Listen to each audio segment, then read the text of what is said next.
La semana pasada, hermanos, compartimos sobre cuál iba a ser el centro del avance de la iglesia en esta etapa. No solo para la plantación de la iglesia de Peñarolén, sino también para la iglesia local que es aquí la Florida. Vimos cómo el Evangelio, el centro de la palabra, Cristo mismo, debiera ser el centro y la motivación por la cual hacemos todas las cosas. Ante los posibles desafíos, ante los posibles cuestionamientos, ante incluso los posibles resultados que aparentemente un proceso que Dios nos envía a hacer tiene, el permanecer fiel a la palabra, fiel al Evangelio, fiel a la predicación bíblica, al aconsejamiento bíblico, va a traer a su tiempo los frutos que Dios quiere que se den. Y por eso tenemos que estar tranquilos, confiados en lo que Dios va a hacer en este tiempo, en esta iglesia local y allá en Peñarolén. Así que yo no tengo temor de lo que va a suceder porque Dios va con nosotros, Dios está con nosotros. Y eso debiera ser algo que debiera estar metido en nuestro corazón cada día, sobre todo cuando se nos presentan los desafíos cotidianos, ya sea en la misión de la iglesia o en las dificultades o en los desafíos que tenemos como familias, como esposos, como padres, como hijos a lo largo de la vida. Entonces, estamos innegablemente en un desafío para nuestra fe y para las obras que deben acompañar esa fe. Nosotros hoy día estamos frente a un proceso que debiera ser algo natural en la iglesia. Lo natural en la iglesia es que la iglesia crezca y se multiplique y plante iglesias. Eso es lo natural, eso es lo que debiera ser cotidiano. Si usted va a la historia de la iglesia, si usted observa lo que ha sucedido en el libro, por ejemplo, de los Hechos, cómo Dios permitió por medio de su Espíritu Santo y la predicación de la palabra que la iglesia se expandiera, de manera natural era pensar de que habían personas que estaban dedicadas a predicar, a entrenar a otros, a discipularlos, y que eso generaba crecimiento, y luego algunos tenían que salir, y esto se expandió hasta que llegó a lugares tan recónditos del planeta como Chile. Piensa en la distancia que hay entre Santiago de Chile, donde estamos hoy día nosotros, y donde esto inició. Esto inició en Jerusalén, luego Judea, Samaria y hasta lo último de la tierra. ¿Y por qué llegó hasta lo último de la tierra, no? Como canta Montaner, en el último lugar del mundo, luego de la cordillera, por allá estamos nosotros. Hermanos, el Evangelio llegó hasta nosotros, porque hubieron personas que creyeron en el Evangelio y predicaron el Evangelio firmemente, para que este Evangelio fuera predicado a personas como nosotros que necesitamos. Pero eso continúa. ¿Y hasta cuándo continúa? Continúa hasta que Cristo retorne a este planeta, hasta buscar a su iglesia y restaurar todas las cosas. Por eso la semana pasada compartí esta necesidad de que la iglesia avance y crezca y madure de manera personal y manera colectiva, centrados en la palabra, en el Evangelio de Jesucristo. Pero el día de hoy voy a hablar de otro engranaje, de otro aspecto importante que la iglesia debe considerar a la luz de comprender lo que cada uno de nosotros tiene como rol. Y voy a distinguir, como el texto lo hace, distinguir en dos grupos. Uno que son los pastores y lo otro que son la iglesia, el resto de los miembros que participan en una congregación local. Y esto es importante porque para que la iglesia crezca y avance, para que el evangelio se expanda, esto no es solamente obra de algunos, sino es obra de la iglesia en su conjunto. ¿Y quién es la iglesia? Todos los que estamos aquí y hemos nacido de nuevo y consideramos y creemos que Jesús es nuestro Señor y Él es nuestro Salvador. Todos somos la iglesia, quienes hemos aceptado nuestra condición necesitada un día y que hemos confiado en Jesucristo y seguimos confiando en Jesucristo como nuestro Señor. Pero a la hora de la dinámica diaria, ¿cómo debemos vivir? ¿Cómo debemos trabajar juntos? ¿Cómo debemos ejercitar el Evangelio en nuestra vida?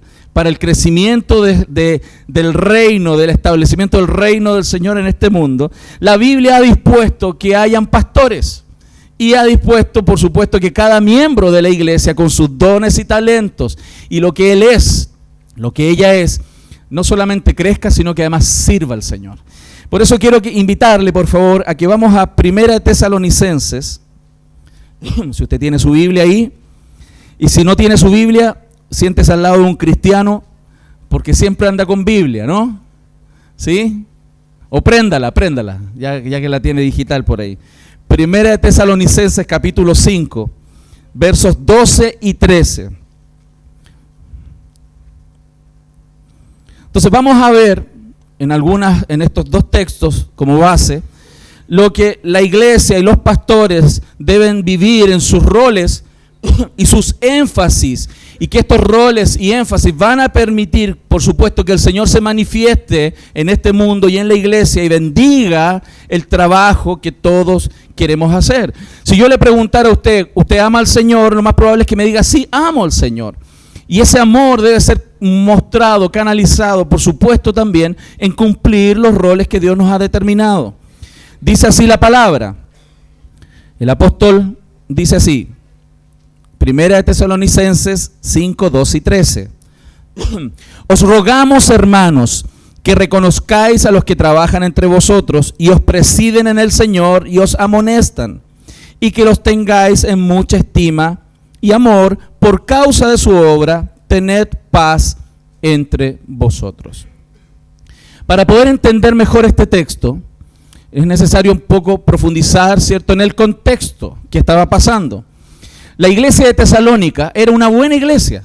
Si usted mira las cartas de Tesalónica en comparación a otras, ¿no? Cuando uno dice bueno, tiene un parámetro de comparación. Claro, cuando uno mira cómo era la iglesia de Corintios y compara con la iglesia de Tesalonicenses, la iglesia de los tesalonicenses era una mejor iglesia, una buena iglesia en muchos sentidos, en su nivel de crecimiento. La iglesia de Corintios estaba muy desafiada con áreas de pecado que tenían que ser reformuladas. Entonces, cuando uno ve la iglesia de Tesalónica, era una buena iglesia. No era una iglesia perfecta, pero era una buena iglesia. Nosotros tampoco somos una iglesia perfecta. Está claro, ¿no? Nos conocemos, muchos de nosotros nos conocemos por años. Su pastor no es perfecto y la iglesia no lo es, pero es una buena iglesia. Es una buena iglesia. Yo creo que en ese sentido algo de congruencia tenemos con esta idea de Tesalónica. Sin embargo, en la iglesia de Tesalónica, hermanos, habían algunos de esos miembros que estaban archiconvencidos de que el Señor venía ya. Estaban tan eminentemente convencidos del retorno de Cristo, que algunos habían dejado de trabajar. ¿Para qué voy a ir a trabajar mañana? ¿Para qué voy a soportar ese jefe pesado? Si Cristo viene, ¿para qué vamos a hacer lo que hay que hacer? Por lo tanto, no estaban trabajando. Bueno, claramente los pastores tendrían que haber intervenido en esa conducta, por supuesto, porque no estaba bien que ellos no trabajaran, y seguramente fueron a confrontar a aquellos que estaban convencidos de la venida del Señor y no querían trabajar. Y por eso el apóstol Pablo instruye en la carta que aquel que no trabaja, que no coma. O sea, ¿cómo? Tiene que salir a trabajar para comer, no puede ser un flojo. Por mucho argumento teológico que tenga que Cristo viene, tiene responsabilidades diarias que desarrollar. Y cuando esta realidad se suscitó, de que los pastores fueron a confrontar a estos que estaban convencidos de la venida del Señor y no estaban haciendo nada, o trabajando más bien, eso probablemente tiene que haber generado estas tensiones que se generan cuando alguien es confrontado, cuando alguien es retado, desafiado en sus temas. Y esto genera tensión al interior de una iglesia. Cuando hay confrontación, hay tensión, porque no nos gusta que nos confronten. Y sin embargo, Pablo está diciendo entonces a la iglesia que en vez de molestarse a la hora de que los pastores los estaban confrontando, ellos tenían que reaccionar de manera adecuada, tendrían que agradecer de que tenían la confrontación, de que los estuvieran corrigiendo, etcétera, etcétera. Entonces, en ese contexto, el apóstol Pablo cita estos versos que acabamos de leer, donde dice, entienda, la iglesia de Cristo requiere un buen funcionamiento en aquellos que han sido, entre los que han sido puestos como pastores y el resto de la iglesia. Entonces, ¿cuál es el trabajo? ¿Cuál es el trabajo de ambas partes, de los pastores y de la iglesia? Con 3 verbos vamos a ver cómo Pablo primero describe de manera general cuál es el trabajo de los pastores. Si usted mira el texto, dice que había que reconocer a los que trabajan. ¿Qué es lo que hacen los pastores? Trabajan. ¿Qué más hacen? Dirigir o presidir. ¿Y qué más hacen? Amonestar o enseñar o aconsejar. Los roles principales del pastor que están puestos ahí, por supuesto que es trabajar haciendo ¿qué cosas principalmente? Dirigiendo y amonestando, enseñando la palabra del Señor. Esos son los roles principales. Es como si nos dijera que dirigir y amonestar son las énfasis del trabajo que tiene que hacer un pastor de la iglesia. Dirigir, por supuesto, instruir, amonestar. Y aquí quiero que veamos y profundicemos entonces un poco cuál es el rol de los pastores. Cuando la Biblia dice reconocer a los que trabajan. Esa palabra trabajo, en nuestro contexto actual es cualquier labor que nosotros realizamos. Pero la palabra en el griego que está ahí en el texto no es lo mismo como lo entendemos hoy día. La palabra trabajo no es cualquier trabajo. En el texto ahí está hablando de un tipo de trabajo que lleva al agotamiento físico y mental de las personas. En Apocalipsis 2, por ejemplo, cuando dice, yo conozco tus obras y tu arduo trabajo, fíjense que la palabra ahí en Apocalipsis, arduo trabajo, están dos palabras, trabajo, que sería el verbo, ¿cierto? Y estaría el arduo, que estaría calificando el trabajo. Pero si usted va al original, el adjetivo no está en el texto, porque la palabra trabajo en el griego implica inmediatamente un trabajo que te desgasta y te agota. Cada vez que esa palabra está en el texto, en la función pastoral, está implicando directamente un trabajo que ya está con un adjetivo. Es un trabajo desgastante, cansador. Y por eso, hermanos, eso es importante entenderlo, porque los pastores estamos mandados a hacer un trabajo que es desgastante. Y por supuesto, eso cuando uno le propone a alguien y reconoce a alguien el pastorado, no es un aliciente para ser pastor, ¿no? Es como si yo le dijera, Jonathan, ven, porque vas a venir a un tipo de trabajo que te va a liquidar, hermano. Te vas a cansar, te vas a agobiar, te vas a cansar. Bienvenido a la pega. A nadie le encantaría que le dijeran eso, ¿no? Pero el texto es claro en decirlo. Así es. Es un tipo de trabajo agobiante, cansador y desgastante. Y dice ahí el texto entonces que eso está como plano, como escenario de la labor pastoral. Sin embargo, el pastor lo hace y es movido y es llamado por Dios a hacer ese trabajo porque él tiene un peso en el corazón puesto por Dios para la obra de Cristo. El apóstol Pablo, a pesar de que él sabía que era un trabajo duro y pesado, él mostraba en algunas partes de las Escrituras por qué él lo hacía, qué motivos él tenía. Y en Gálatas 4:19 dice, hijitos míos, le dice a la iglesia, por quienes vuelvo a sufrir dolores de parto, hasta que Cristo sea formado en vosotros. ¿Qué es lo que tiene de rol el pastor? La pega, ¿por qué es tan singular y tan desgastante? Porque la pega significa formar a Cristo en el corazón de las personas. Dígame si eso es fácil. Sin embargo, el apóstol Pablo está diciendo que eso para él es tan fuerte en su corazón que es como sufrir dolores de parto. Usted, hermana, que ha sido madre, entiende lo que es eso, ¿no? Lo que significa eso. Pero qué tremendo que el apóstol Pablo dice que vuelvo a sentir dolores de parto, o dolores de parto una y otra vez por la misma persona. Si usted lo sintió una vez, para el corazón de quienes trabajan en la iglesia es volver a sufrir dolores de parto una y otra vez hasta que Cristo sea formado en el corazón de las personas. Y eso es desgastante.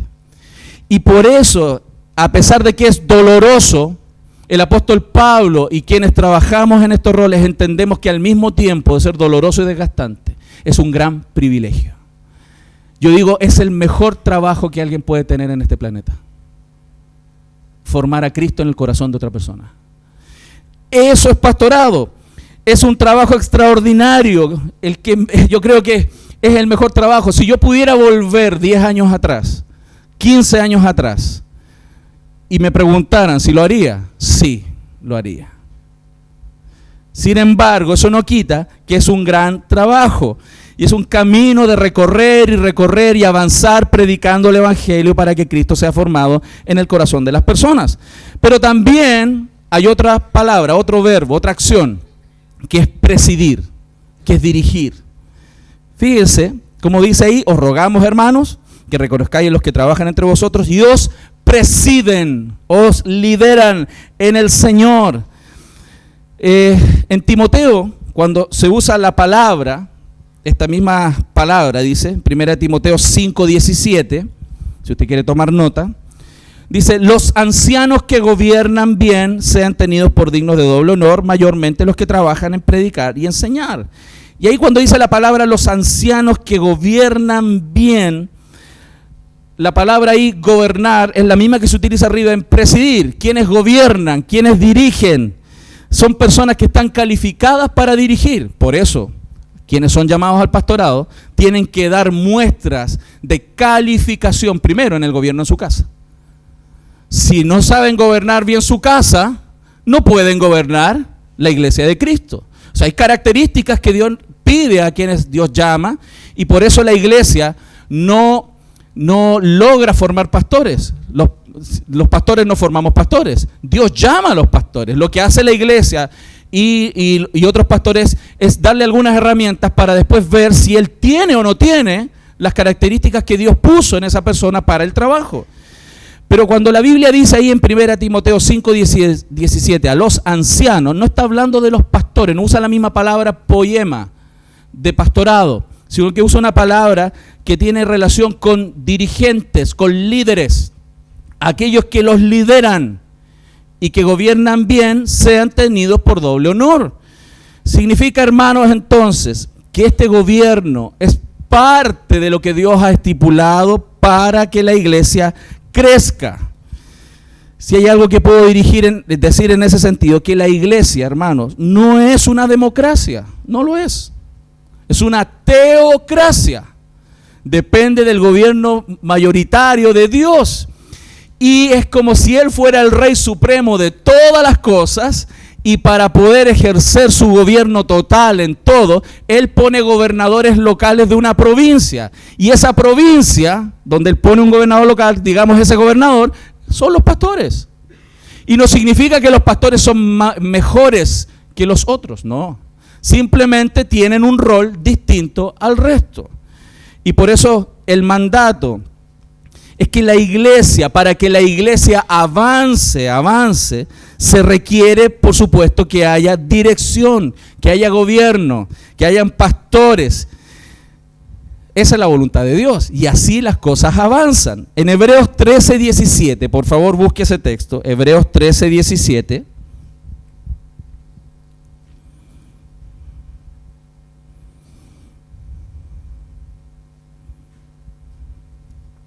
¿Lo tiene? ¿Qué dice? Obedeced a vuestros pastores. ¿Pero por qué? ¿Por qué? Y sujetaos a ellos, porque ellos velan por vuestras almas, como quienes han de dar cuenta, para que lo hagan con alegría y no quejándose, porque esto os es provechoso, hermanos. Fíjense, el texto está diciendo que los pastores tienen un rol de gobernar y la iglesia responder mediante la obediencia y sujeción. ¿Pero por qué motivo? Porque hay una intencionalidad en los pastores, que son bíblicos, que se apegan al texto, de poder, ¿cierto?, salvar las almas, que Cristo sea formado en las personas. Y por eso es tan importante, para que la iglesia avance, en que los pastores gobiernen y gobiernen bien. Es un desafío para nosotros. Y Dios nos va a pedir cuenta, a los que somos pastores, de cómo estamos gobernando la iglesia. Porque no es mi iglesia, es la iglesia de Cristo. Él es el dueño y supremo de todas las cosas. Los pastores estamos simplemente como gobernadores intermedios en la línea de mando para ejercitar el gobierno que Dios ha estipulado. Lo que hacen los pastores es transmitir la autoridad de Dios y los mandatos de Dios, los indicativos y los imperativos del texto, para que la iglesia obedezca y crezca y madure. En la tercera actividad que tenemos, además de gobernar y dirigir, es amonestar. Volvemos a leer 1 Tesalonicenses. Os rogamos, hermanos, os rogamos que reconozcáis a los que trabajan entre vosotros y os presiden en el Señor y os amonestan. Es parte, hermano, es parte del deber de los pastores poner la verdad en la mente del pueblo. La palabra ahí, amonestar, es la palabra noutética. Es poner la verdad en la mente de las personas. Es advertirles de los peligros. Es exhortarle a cumplir sus deberes y es reprenderlos si se extravían. Ese es un mandato para los pastores. Es un mandato. ¿Qué sucede? todos los que llegamos al Evangelio venimos a esta realidad nueva con conceptos equivocados en nuestra mente, con valores y principios no siempre bíblicos, con prioridades no siempre bíblicas, con realidades en nuestro corazón, intenciones en nuestro corazón que tienen que ser cambiadas. ¿Y cómo Dios lo hace? Mediante la predicación, la exhortación, la amonestación de la palabra, que se nos ponga la verdad en la mente para ser liberados de las mentiras con las cuales somos esclavos. Jesús dijo, y conoceréis la verdad, y la verdad os hará libres. Entonces el rol del pastor no es primariamente, por ejemplo, ser un amigo.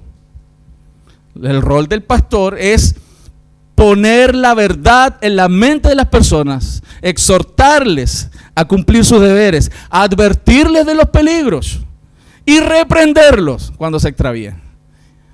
¿Para qué? Para que todos juntos crezcamos y glorifiquemos al Señor de manera personal, pero también colectiva. Hermanos, los pastores fuimos encomendados por Dios a despejar la ignorancia y el error, hermanos, por medio de la enseñanza fiel de la palabra de Dios a nivel público, como lo estoy haciendo esta mañana, públicamente, pero también a nivel privado. Y por eso algunas personas conversamos eventualmente en consejerías o eventualmente he tenido que llamar a algunos para reprenderlos, exhortarlos por sus comportamientos. Por medio de la palabra, poniendo la palabra en la mente de esa persona, rogándole a Dios que Él les convenza de pecado para cambio y transformación de sus vidas. Hay algunos que lamentablemente no lo hacen, ¿no? Y uno tiene que volver, y uno vuelve a sufrir el dolor de parto, y sobre todo cuando las personas, por su desobediencia, se golpean una y otra vez, y se dañan ellos, y dañan su entorno. Y eso es tremendo, hermanos. Pero qué lindo es cuando uno puede ver cómo la palabra, hermanos, da fruto en el corazón de las personas. Debemos hacerlo con firmeza, pero también con amor, comprendiendo como un padre ama a sus hijos, que todos, al igual que yo, como pastor, estamos en un proceso de crecimiento. Romanos 15:14 dice así: pero estoy seguro de vosotros, hermanos míos, de que vosotros mismos estáis llenos de bondad, llenos de todo conocimiento, de tal manera que podemos amonestaros los unos a los otros. La Biblia aquí está diciéndonos que la iglesia y en particular los pastores tenemos este rol, esta necesidad de intervención en amor, de poner el consejo de Dios en la mente de las personas. Yo creo, hermanos, que no está de más decir que a veces este es un deber que no es agradable de cumplir. Yo creo que no está de más decirlo. No está de más decir que muchos reaccionan mal cuando son amonestados. Les pasa a ustedes en casa y nos pasa a nosotros los pastores cuando vamos a amonestar a alguien. Yo creo que no está de más decirlo, que no siempre eso es agradable y no siempre la reacción de las personas es buena. Sin embargo, hermanos, cuando los pastores nos acercamos con este propósito de amonestar, algunos nos ven como quisquillosos. Oh, aquí le pone tanto color. Tanto color. Ay, sí, una cosita nomás. Wow. Y eso es porque es como cuando el niño pequeño, la mamá le dice, vaya a ordenar su pieza. Ay, tanto color que ordenar. Si mañana se desordena igual. Tú como padre entiendes su lógica, ¿no? ¿Qué es lo que está en la mente de ese muchacho? Pero claramente él no está viendo lo que está de fondo. Efectivamente mañana se desordena la pieza. Pero él no está viendo que hay principios permanentes en su corazón que tienen que cambiar. Cuando una persona no entiende eso, claramente ve la reprensión como una exageración. Porque no ha crecido, tiene que madurar.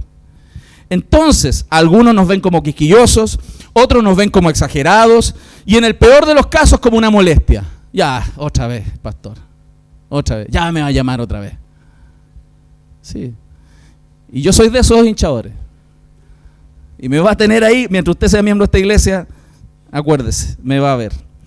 Segunda de Corintios 12:15 dice, y yo con el mayor placer gastaré lo mío, y aún yo mismo me gastaré del todo por amor de vuestras almas. Fíjense el corazón de Pablo. Aunque amándome más, sea amado menos. Texto que cité la semana pasada. Y los pastores tenemos que estar convencidos de eso, que tenemos que avanzar y decirle a las personas lo que deben escuchar de la mejor manera que podamos hacerlo, y a veces nos equivocamos en decirlo, en cómo hacerlo, pero necesariamente tienen que escucharlo, aunque amándoles más de esa manera, seamos amados menos. Y tu padre lo entiende muy bien, a veces le tienes que decir cosas a tus hijos aunque ellos en ese minuto te amen menos.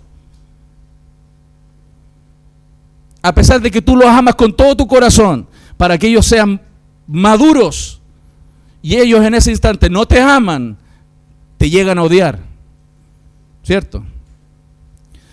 Pero eso no importa, cuando hay un fin mayor. En el caso humano, madurez humana. En el caso cristiano, que Cristo sea formado en el corazón de una persona. Por eso es tan importante, tan importante. Entonces los pastores tenemos de manera general 3 roles. Trabajar, tenemos que trabajar, tenemos mucho que hacer, y por eso los pastores tenemos muchas horas de trabajo, de oración, de estudio, de visitación, de planificación, de dirección. Hay 4 áreas en las cuales los pastores trabajamos, que no es el tema hoy día. 4 énfasis en los cuales tenemos que dividir nuestro tiempo. Y si usted supiera todo lo que hay que hacer en 4 áreas, hermano, diría, wow, ¿cómo rayos se hace? Así como un padre en su casa tiene muchas cosas que hacer, los pastores también tenemos muchas cosas que hacer. Y eso es un trabajo. Segundo, tenemos un rol, además de trabajar, de presidir, dirigir, guiar la iglesia, dar los énfasis, poner las directrices, organizar, administrar y además, por supuesto, amonestar, enseñar, aconsejar la palabra del Señor. Entonces, ya vimos una parte. ¿Cuál debiera ser entonces el rol de la iglesia para que esto funcione bien, ¿no? Para que la iglesia crezca. La iglesia también tiene que recibir este trabajo pastoral de cierta manera. Tiene que reaccionar congruentemente con esto. Pablo describe esto también por medio de 3 palabras. El hecho de trabajar, presidir y amonestar a los pastores. El texto dice cómo la iglesia debe responder para que esto funcione bien. Volvemos al texto, 1 Tesalonicenses 5, 12 al 13. Os rogamos, hermanos, que reconozcáis. Y en el verso 13 dice que tengáis mucha estima y amor. Ahí hay 3 cosas que la iglesia debe hacer: reconocer, estimar y amar lo que los pastores hacen. Porque, hermanos, no es fácil ser un buen líder, como tampoco es fácil ser un buen seguidor. Así como yo tengo mis desafíos como pastor para ser el líder que Dios quiere, usted tiene un desafío de ser el mejor seguidor que Dios quiere. Porque no es fácil dirigir, ni es fácil seguir. Ambos tienen desafíos. Ambos son importantes. ¿Y por qué motivo ambos son importantes? En la historia, ¿ha visto alguna guerra que se gane con puros generales? No. Para una buena guerra ganada se necesita un buen general y una buena tropa. Esta iglesia va a avanzar si los líderes funcionamos bien y la iglesia funciona bien. Un líder puede estar muy claro en las directrices, amonestar, aconsejar, mas si la iglesia no responde, no avanza. Me ha tocado observar, gracias a Dios en esta iglesia no, y lo digo con honestidad, no con burla. Me ha tocado ver iglesias donde sus líderes han funcionado muy bien y están con los énfasis bíblicos, mas la iglesia no responde y la iglesia no avanza. Y me ha tocado ver todo lo contrario. Hermanos, tenemos que entender que cada uno tiene su rol. Los pastores estamos para dirigir, gobernar, presidiendo, dando las directrices, amonestando con la palabra, trabajando arduamente, mas la iglesia tiene respuestas. Primero, reconocer la dignidad que tiene el trabajo pastoral. Tiene un rol y tiene una dignidad, tiene un valor. ¿Por qué? Porque los pastores estamos entre Dios y la iglesia en un rol que no es sencillo. ¿Ha escuchado el dicho, somos el jamón del sándwich? Hermano, a mí me han dicho, ¿y por qué Dios? Reclamando a Dios por medio mío. Y deme usted explicaciones, pastor. ¿Qué sé yo? Pregúntale a Dios, pues. Estoy bromeando, ¿no? Estamos en un punto, hermanos, donde cuando no hay reconocimiento del rol pastoral, se hace difícil. Y no estoy diciendo, hermanos, que yo no lo haya recibido. Este sermón no es porque yo no lo haya recibido. Estoy poniendo y fundamentando las bases de lo que va a seguir y debe seguir siendo esta iglesia mientras sigue creciendo. Porque si cualquiera de estas dos cosas no funcionan en el futuro, la iglesia no avanza. Entonces la iglesia debe reconocer el trabajo. El apóstol Pablo tuvo que vivir eso muchas veces, siendo el apóstol Pablo, hermano. Él iba a un lugar y no le reconocían su apostolado. Iba para otro lugar y hablaban mal de él. Y él tenía que luchar, y en algunas, usted se va a dar cuenta que en las cartas de Corintios, él tuvo que defender su apostolado, hermano. Tuvo que defenderlo porque la iglesia no reconocía el rol que Dios le dio. La función ungida que Dios le puso para establecer el reino del Señor. Y dijo el apóstol, ¿saben cuáles son mis credenciales? Lo vimos la semana pasada. Ustedes son las credenciales mías. El que hayan vidas transformadas, el que hayan personas transformadas. Y debe reconocerse eso. Cuando el Señor Jesús estuvo aquí en la tierra, hermanos, y Él miró a su pueblo escogido, a Israel, y vio al pueblo de donde Él, cierto, estableció este pacto, hasta que viniera Él encarnado y tomara el rol que a Él le correspondía como el verdadero Israel. Jesús recorría, en Mateo 9:35 en adelante, dice que Jesús recorría todas las ciudades y aldeas, enseñando en las sinagogas y en las sinagogas de ellos y predicando el evangelio del reino y sanando toda enfermedad y toda dolencia. Él estaba haciendo el ministerio, Cristo. Y dice que al ver las multitudes, al observar a la gente, tuvo compasión de ellas. Esa palabra compasión es como que se le revolvieron las entrañas. Compasión de ellas porque estaban desamparadas y dispersas como ovejas que no tienen pastor. Hermanos, qué tremendo, porque el Señor no le dio pena que estuvieran enfermos. El Señor no le dio pena que tuvieran o no tuvieran dinero. No le dio pena si tenían casa o no tenían casa. Al Señor le dio pena que estaban en la vida, quizás con plata, sanito y como fuera, pero como ovejas sin pastor. Lo que más le causó tristeza y le conmovió al Señor no era su estado físico ni recursos, sino que no tenían pastor. ¿Y por qué, hermanos? Eso es tan importante, que la iglesia reconozca y se deje pastorear por los medios de gracia que Dios ha establecido. Por eso llama que son dones para la iglesia. Es porque somos frágiles. Cuando la Biblia habla de nosotros, usa la metáfora de la oveja, animalitos frágiles. ¿Por qué somos frágiles? Porque hay pecado en nuestro corazón. No somos objetivos de nosotros mismos. No somos objetivos de nosotros mismos. Tenemos puntos ciegos. No vemos cosas que otros ven. Hermano, tenemos un montón de puntos ciegos. Todos lo ven, menos tú. Todos lo ven. Todos saben cómo tiene tu carácter, menos tú. ¿Te das cuenta? Y por eso hay personas que tienen que reconocer la necesidad y reconocer el pastoreo. Cuando yo le he dicho a algunas personas en esta iglesia, hermano, usted se tiene que discipular. Y vamos a pedirle a tal hermana que te disipule. Esa persona tiene que obedecer y reconocer el pastorado. Porque esa persona tiene puntos ciegos. Todos lo ven, menos ella, menos él. ¿Se dan cuenta? Por eso es tan importante. Personas por muchos años les he dicho, congréguese. Vienen de vez en cuando. Cualquier excusa estar en su casa. Esas personas no maduran, no crecen, por mucha teología que tengan. Porque tienen puntos ciegos y necesitan ser pastoreados. Necesitamos ser pastoreados. Es malo, hermanos. El Señor estaba diciendo en este texto que lo más malo que puede estar viviendo una persona es vivir la vida sin pastoreo. Que es terrible vivir sin pastoreo. Que es malo, a pesar de que circunstancialmente diga, está todo bien. Se está ordenando mi vida, se pasaron tales cosas. El Señor me ayudó en esto. Espera un tiempo, hermano. ¿Cómo vas a terminar si no te dejas pastorear? Porque hay puntos ciegos que nos van a llevar a errores. Y Dios quiere enseñarnos, y por eso todo el consejo de Dios es importante.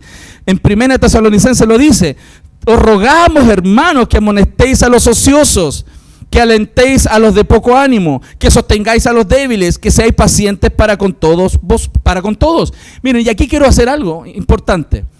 Los pastores tenemos un rol, pero también la Biblia en el Nuevo Testamento muestra que todos somos ministros del Señor.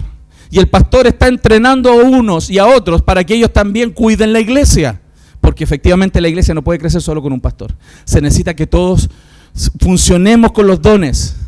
Y que todos funcionemos. Fíjense que el verso 12 y 13 habló de que los pastores tienen un rol, la iglesia debe responder. Pero el verso 14 que estamos leyendo ahora dice, también os rogamos, hermanos, ahora le habla a los hermanos, a la iglesia, que amonestéis a los ociosos, que alentéis a los de poco ánimo, que sostengáis a los débiles y que seáis pacientes para con todos. Hermanos, ¿quién debe hacer eso? La iglesia. La iglesia. Por ejemplo, hay personas que vienen donde el pastor, yo he notado que tal persona no ha venido. Y ya lo llamaste. ¿Y por qué no lo llamaste tú? ¿Por qué no lo fuiste a visitar tú? Porque el que los pastores seamos los pastores no significa que los pastores hacemos todo el trabajo, sino que capacitamos a los santos para la obra del ministerio, para la edificación del cuerpo de Cristo. Hay personas que me han dicho en estos años, me dicen, pastor, yo he notado que mire, está pasando tal cosa. ¿Y qué estás haciendo tú? ¿Ya estás orando? ¿Ya fuiste, hablaste con la persona? Dice que tú tendrías que estar amonestando al ocioso. Si tú ves a alguien ocioso en la iglesia, ¿quién debiera amonestarlo? El que lo acaba de ver. El que lo vio la lleva. ¿Estamos?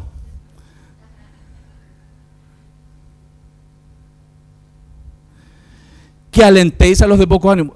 Me han llamado muchas veces, pastor, yo he visto esta persona que ha estado, hay una persona que anda triste. Ya. Y por dentro yo pienso, ¿y qué hiciste? ¿Y qué hiciste? Otros me han dicho, pastor, yo creo que estas personas debieran hacer esto o aquello, debieran responder a esto de esta manera. ¿Y por qué no se lo dices tú cara a cara? ¿Por qué lo tengo que decir yo? ¿Por qué no vas tú donde tu hermano y vienes y le dices, tú debes responder de esta manera? ¿Se da cuenta? Por eso el texto dice, también os rogamos, adicional a lo anterior, también os rogamos, hermanos, que amonestéis a los ociosos. Hermano, cada vez que usted ve un ocioso, amonéstele en el Señor. Amonéstele. Si ve a alguno que anda desanimado, anímele con las palabras del Señor. Si usted ve a otro que anda débil, sosténgalo hasta que esté firme. Y si hay uno que es muy desordenado, sea paciente. Ya va a crecer. Ya va a crecer, hermanos. Entonces, hay algunas analogías que dicen, que han dicho por ahí, lamentablemente, hay lugares que son así, que la iglesia es como un partido de fútbol en el estadio. Hay 22 tipos corriéndose, matándose, ejercitándose ahí, pero ahí fuertemente dejando la vida ahí, necesitan urgentemente un descanso. Pero hay 20,000 que necesitan urgentemente trabajar. Vienen como espectadores a ver cómo los otros trabajan. Gracias a Dios en esta iglesia no es así. ¿O sí? Pero es una analogía que tiende a ser a veces representada en la vida de la iglesia, donde algunos trabajan y los demás se sirven del trabajo de otros. Y es más, ¿han visto en el estadio cómo las galerías critican a los que están jugando en la cancha? Y a veces no con muy buenas palabras, ¿no? Sobre todo al árbitro, ¿cierto? Qué tremendo que algunos llegan a criticar cuando no están jugando en la cancha. Están en la galería. ¿Se da cuenta? La iglesia no debe ser así. Cada creyente, hermano, cada creyente que tiene dones de Dios, cada creyente debe tomar su posición en la iglesia. Cada creyente. Tomar sus dones y servir con ellos a Cristo y al mundo, a la iglesia y al mundo. Involucrarse con la iglesia, involucrarse, ser parte de su congregación local.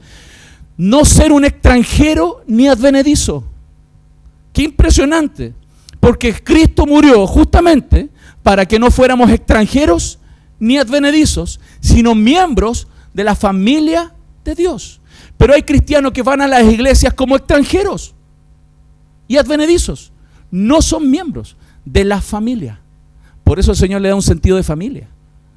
Y de esa familia, cada creyente es responsable de poner su vida y su corazón y todo lo que él es al servicio de su propia iglesia local y de los propósitos del Señor, del Evangelio. Entonces, involucrarse con la iglesia y no ser extranjero y advenedizo requiere, por supuesto, una convicción en su corazón y entender lo importante que es su rol. Cuando entendemos entonces que el rol de los pastores, sumado al rol de la iglesia, juntos, es lo que Dios ha determinado para que el reino del Señor avance, esto va a crecer, no solo con una parte. Entonces, la relación y servicio de los miembros con el resto de su iglesia no es cuestión de tiempo. No es cuestión de tiempo. Algunas personas dicen, no, pastor, es que no tengo tiempo. El problema de su relación y servicio con la iglesia no es un problema de tiempo, es un problema de valorar lo que hay que valorar, de valorar lo que Dios valora, de poner el énfasis en lo que Dios quiere que pongamos el énfasis. Eso es, porque lo que Dios valora y lo que Él hace el énfasis, eso permanece para siempre. ¿Lo estamos viendo? Entonces, ¿cómo se le reconoce? Por supuesto, el reconocimiento del trabajo de la iglesia tiene que ver con sustentar, ya hemos hablado alguna vez de eso, sustentar a sus pastores. La Biblia enseña, ¿cierto?, que el que trabaja predicando, ¿cierto?, el que anuncia el Evangelio, viva del Evangelio. Eso está en Corintios.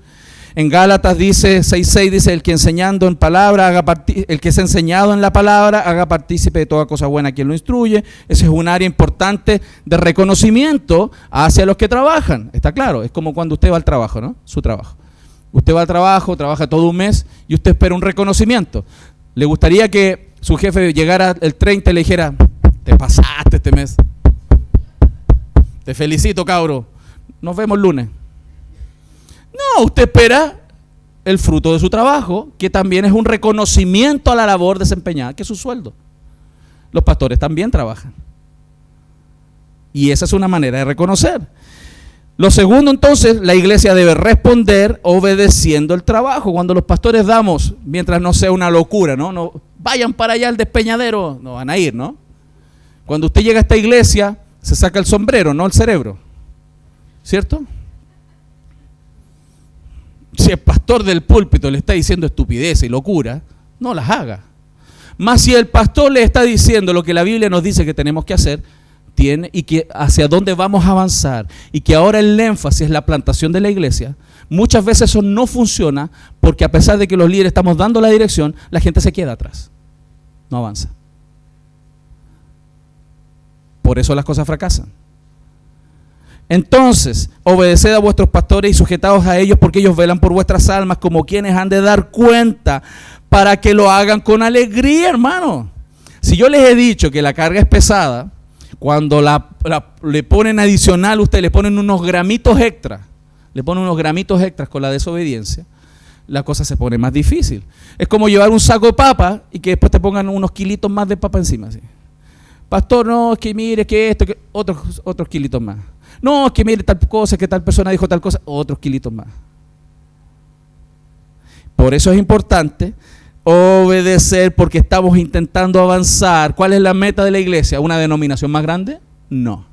¿Cuál es la meta de la iglesia? Que Cristo sea formado en el corazón de las personas, en nosotros y en todos aquellos que han de llegar por la palabra predicada. Mas muchos hablan desde las galerías. Y eso no está bien. Dios está corrigiendo eso en sus iglesias. Y por eso la Biblia en Hebreos 13:7 dice, acordaos de vuestros pastores que os hablaron la palabra de Dios, considerad cuál haya sido el resultado de su conducta e imitad su fe. La iglesia está llamada a reconocer a los pastores, entendiendo que les hemos enseñado lo que Dios dice. Y observen cuál ha sido el resultado de su trabajo. Esta iglesia es lo que es porque muchos hemos trabajado partiendo por los pastores. Reconozcamos el trabajo que se ha hecho. Pero también cuando les amoneste como pastor, la respuesta debe ser arrepentimiento y fe, que es la respuesta que Dios quiere. Y no por uno, hermano. Cuando uno exhorta la palabra a alguien, no está esperando que le diga, sí, perdón, pastor, perdóneme. No, el tema no es conmigo. El tema es con tu Señor. El tema no es conmigo. Yo no soy más que tú. El tema es con tu Señor y Salvador. Entonces, voy a leer algo que escribió Nehemías Cox, que es un pastor del siglo XIX, que dice así: el que cumple el oficio de pastor merece sumisión y obediencia en el desempeño de su oficio en la administración que Cristo le ha encomendado para edificación de su pueblo. Obedeced a vuestros pastores y sujetaos a ellos, Hebreos 13:17. No es una obediencia ciega lo que requiere el apóstol, tampoco se supone que los oficiales de la iglesia tengan poder legislativo, sino una sujeción ordenada en concordancia con la ley y el testamento de Jesucristo. Se trata de una obediencia pronta a la palabra de Dios anunciada por Él y sumisión humilde a sus reprensiones justas y disciplina pastoral necesaria por cualquier mal comportamiento, sea en público o en privado. Dios no requiere que los hombres se arranquen un ojo, ni que se esclavicen a la dirección de los oficiales de la iglesia sin usar su propio razonamiento y discernimiento, como si estuvieran bajo el papado católico romano, donde el ciego guía al ciego hasta que ambos caen al hoyo. Pero cuando se observa la ley de Cristo y se insta conforme a ella como resultado de la evidencia y demostración de la verdad proveniente del Espíritu Santo, entonces se espera, y con razón, obediencia por parte de los miembros. El que se cree demasiado bueno o demasiado sabio para no recibir instrucción y someterse a la reprensión de su pastor, no merece un lugar en ninguna congregación cristiana. ¡Wow!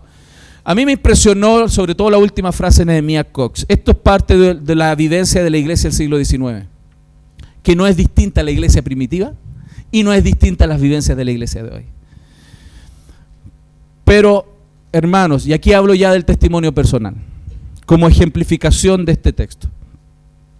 Hay personas que se acercan a los pastores para escuchar no queriendo escuchar. Solo escuchan por escuchar. Mas Dios quiere que cuando se acercan y son instruidos en la palabra, las personas obedezcan. Y aquí está el tercer y cuarto punto muy conectado uno con otro. Es que esto no debe ser una obediencia seca y fría. Y el apóstol lo dice ahí en el texto de Tesalonicenses. Porque no debiera ser una obediencia seca y fría, sino una obediencia que tenga estima y amor. Una obediencia que estime y amor. Y es lo que tú esperarías también, por supuesto, de tus propios hijos. Que ellos después te obedezcan con estima y amor. El texto 13 lo dice, el verso 13 de Tesalonicenses. Y los tengáis en mucha estima y amor por causa de su obra. Tened paz entre vosotros. Por lo tanto, hermanos, para que nosotros podamos avanzar juntos en esta nueva etapa, que tiene como objetivo la gloria de Dios y que otras personas conozcan de Cristo, que personas de toda lengua, pueblo y nación lleguen al conocimiento del Evangelio. El rol que cada uno de nosotros tenemos en una congregación local, ya sea que seas llamado a pastorado o seas parte de la iglesia local con tu servicio y vida, tienen solo la misma meta: que las vidas crezcan, que el Señor sea glorificado. Y eso, hermanos, es un milagro de Dios, es un milagro del Señor. ¿Y cómo podríamos expresar amor a la función pastoral? Ore por sus pastores, ore por ellos. ¿Saben por qué los pastores necesitamos tanta oración? Quiero darle solamente algunas ideas para que usted tenga en su mente a la hora de recordar la oración por sus pastores. Voy a decir 4 razones nomás, de varias, solo 4. Y yo creo que sería la responsabilidad entonces de la iglesia para orar. Primero, que el ministerio es grande. Ningún pastor es suficiente para eso.